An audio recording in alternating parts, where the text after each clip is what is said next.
السلام علیکم سامعین و ناظرین، کیا حضور پاک کے ہاتھوں بھی ہوئے مردوں کو زندہ کرنے کے کام جیسا کہ ہوئے تھے حضرت عیسیٰ علیہ السلام کے ہاتھوں سر انجام؟ بغیر اللہ تعالیٰ کی مرضی کے کوئی بھی نہیں ہو سکتا کام۔ حضرت جابر بن عبداللہ کے دو بیٹوں کے ساتھ کیا ہوا تھا کام؟ بچوں کی میتوں کا اٹھ کر آ کر کرنا حضور پاک کو سلام، کھائی ہوئی ہڈیوں سے میمنی بننا جیسے ہوئے کام۔ حضرت جابر بن عبداللہ کی قبر کا ہونا آشکار، بعد 100 سال جسم کفن جوں کا توں تر و تازہ بحال۔ حضور کا مارنا حضرت جابر کے سینے پہ ہاتھ، بن جانا اس کا شاہ سوار۔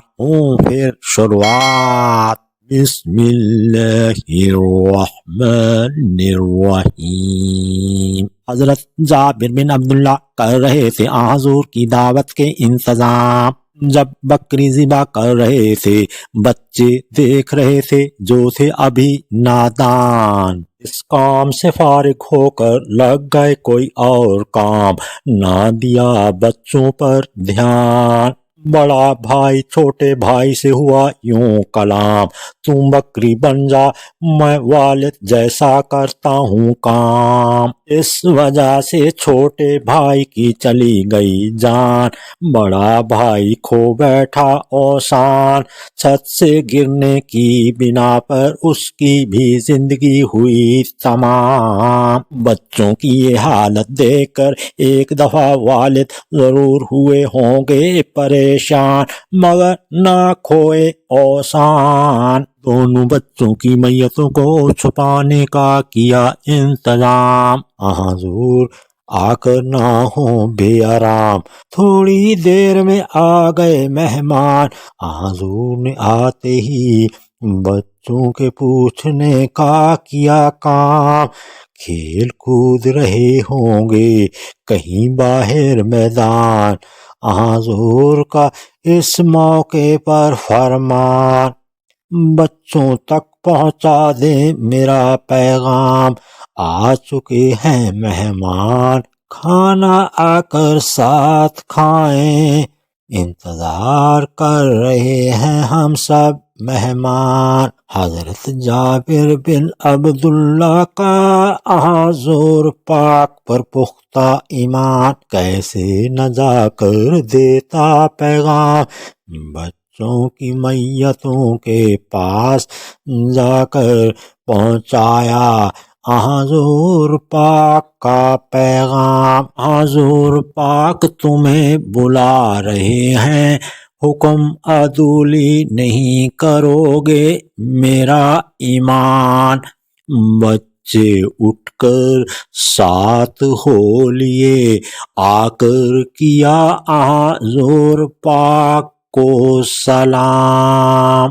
دعوت ہوئی خوش انجام، بلا شبہ حضور پاک بذات خود نہ کرتے تھے حضرت عیسیٰ علیہ السلام کی طرح زندہ کرنے کے کام، لیکن امتیوں سے کروا سکتے تھے حضرت عیسیٰ علیہ السلام جیسے کام۔ اولیاء کرام کے ہاتھوں ہوتے آئے ہیں ایسے کام، بلا وجہ جھٹلانا نہیں ہے ہمارا کام، بلا وجہ جھٹلانا نہیں ہے ہمارا کام۔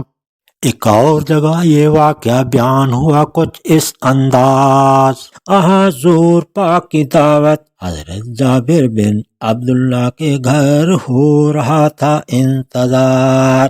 ایک بچہ باسبب ذبیحہ بننے کے، جبکہ دوسرا ہوا حادثے کا شکار۔ چھت سے گرنے کی وجہ سے زندگی کی بازی گیا ہار۔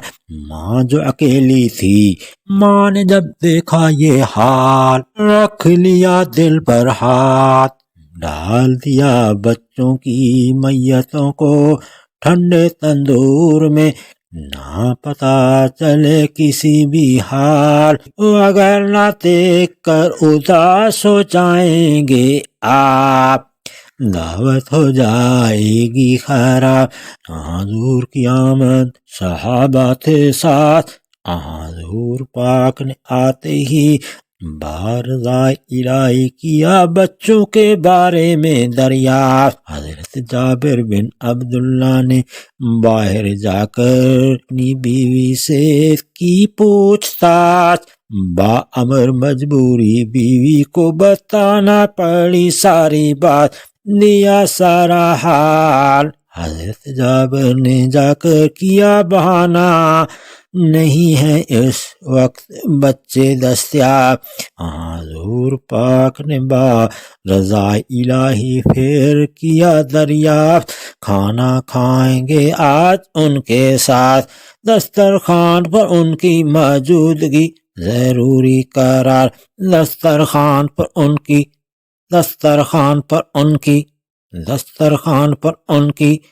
موجودگی ضروری قرار۔ حضرت جابر کو بتانا پڑی ساری بات۔ حضور پاک پہنچے تندور کے پاس، باحکم الہی کھڑے ہو جاؤ، باحکم الہی کھڑے ہو جاؤ، دسترخوان کر رہا ہے تمہارا انتظار۔ بچے فوراً اٹھ کھڑے ہوئے، صحت مند، زخموں سے پاک۔ حضور نے کھانا کھایا، بچوں کو ساتھ بٹھا کر اپنے ساتھ۔ اسی طرح ایک اور بیان، غزوہ خندق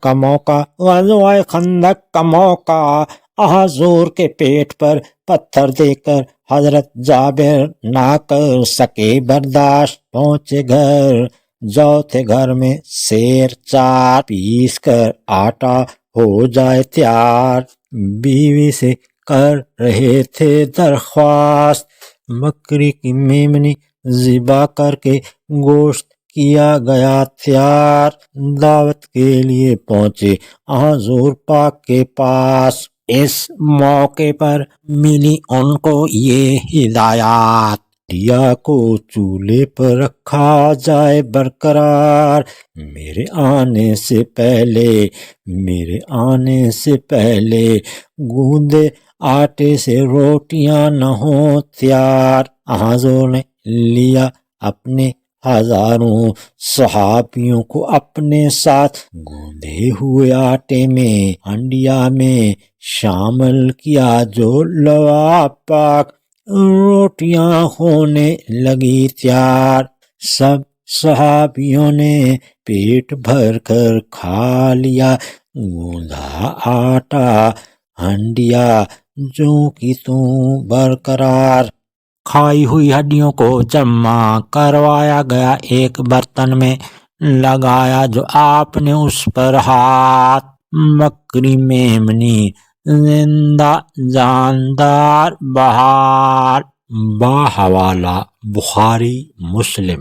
سنیے ایک اور بیان، حضرت جابر بن عبداللہ گھوڑے پر بیٹھنے سے لاچار، حضور پاک نے مارا جو ان کے سینے پہ ہاتھ، بن گیا ایسا شاہ سوار، حضور پاک کی دعا سے گھوڑے سے نہ گرا، اس کے بعد پوری حیات، باحوالہ نظم و در۔ ایک اور بیان، حضرت جابر بن عبداللہ کے والد کی شہادت، غزوہ احد میں مگر تھے قرض دار، ان کا قرضہ اتارنے کے لیے حضرت جابر کے باغ میں کام تھے میوہ جات، ماجرا بیان ہوا حضور پاک کے پاس، حضور پاک پہنچے میوہ جات کے ڈھیر کے پاس، گھومے اس ڈھیر کے گرد 3 بار، بیٹھ گئے اس کے پاس، تول تول کر دیتے آؤ، تول تول کر دیتے آؤ، فکر کی نہیں ہے کوئی بات، فکر کی نہیں ہے کوئی بات، سب قرض خواہ چکتا ہو گئے، ڈھیر جوں کا تو برقرار، ڈھیر جوں کا تو برقرار۔ بحوالہ بخاری شریف۔ ایک اور بیان، حضرت جابر بن عبداللہ کی قبر کا ہونا آشکار، گزر چکے تھے اوپر 100 سال، جسم مبارک کفن جوں کا توں برقرار۔ سیرت مبارکہ کو اجاگر کرنے کا جاری رکھیں گے اپنا کام، اللہ رکھے ہم سب کو حفظ و امان۔ والسلام۔